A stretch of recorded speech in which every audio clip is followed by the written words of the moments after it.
The scenic island of Phuket is a bastion of mass tourism. It attracts some 5 million holidaymakers every year.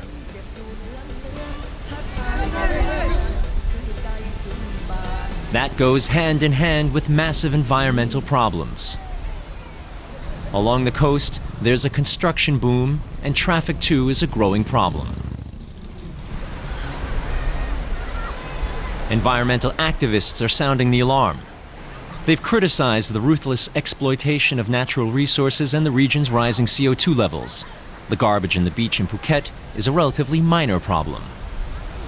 The amount of electricity used in the tourist centres in Phuket is huge, and it grows every year. The hotel complexes and restaurants want to make their guests stay as comfortable as possible, and that requires a lot of energy. In Thailand, that's drawn from fossil fuels. An hour's drive north of Phuket City.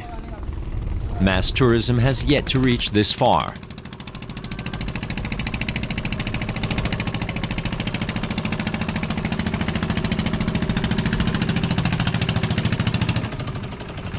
The tourists who do visit take the ferry to Kho Khao, an island that's pioneering sustainable tourism in Thailand. The Kho Khao beach resort has been taking part in the project for several years now. According to hotel owner Prawit Rungsuriya, most of his guests come for the peace and quiet and the unspoilt nature. He wants to keep it that way. The trained architect's resort consists of just 14 bungalows. That's fairly small by local standards. Recycling waste and saving water and energy are all part of the concept. What makes this island special is its natural beauty and its biodiversity. We've got ocean turtles, dolphins, and rare birds. If we want this natural wealth to survive, it's important that tourism here develops slowly and sustainably. German engineer Franz Röcke works here on behalf of the International Climate Initiative. What did you do with the new bungalows? His job is to help reduce the resort's energy consumption. About the air conditioning? Ah, yeah. Oh, much easier. Why didn't you tell me first? Okay, so we're going to make the next step here. A combination solar-wind power system was recently installed in the roof of the reception building. Thanks to the wind turbine and 3 solar modules, the resort saves half a ton of CO2 a year. Röcke runs an environmental technology company in Thailand. So the Chinese use German technology to make all He welcomes the country's current boom in solar energy. Manual with cheap labor. So, in In the next 2 to 3 years, we're going to see a massive leap in solar capacity, which will make Thailand a solar leader in Southeast Asia.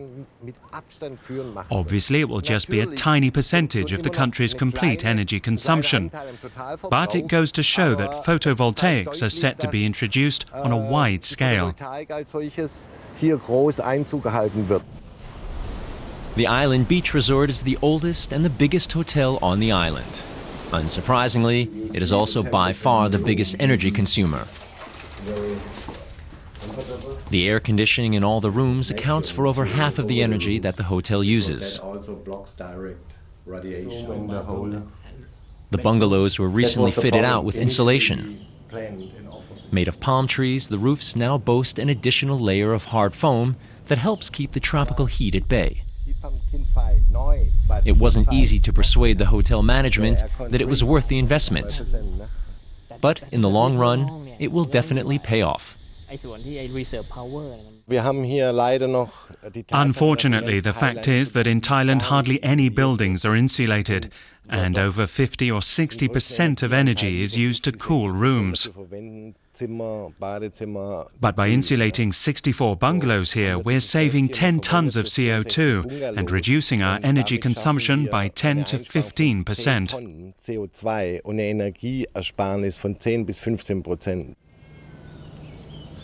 A heat recovery system also helps save energy. These air conditioning ventilators double as an energy source. Rather than simply releasing the hot air from inside the rooms into the atmosphere, the ventilators reuse it to help heat water for showers. Modern heat pumps have also been installed, which use the high air temperature to help warm water for the guests.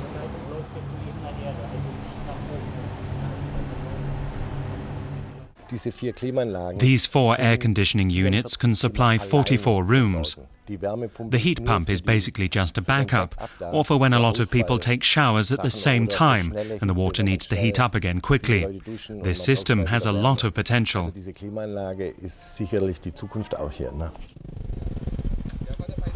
On Kho Khao, the future is definitely green. Hotel owner Prawit Rungsuria is hoping that his resort will inspire other tourist destinations in Thailand. We need to learn from the mistakes made in the tourist hubs in Phuket and Pattaya. There's more to Thailand than beach parties, nightlife and mass tourism. Boosting tourist figures shouldn't always be the first priority. He hopes that other hotel developers don't set their sights on his island. He'd rather keep tourist numbers down, but ensure that the ones who do come can enjoy a natural paradise.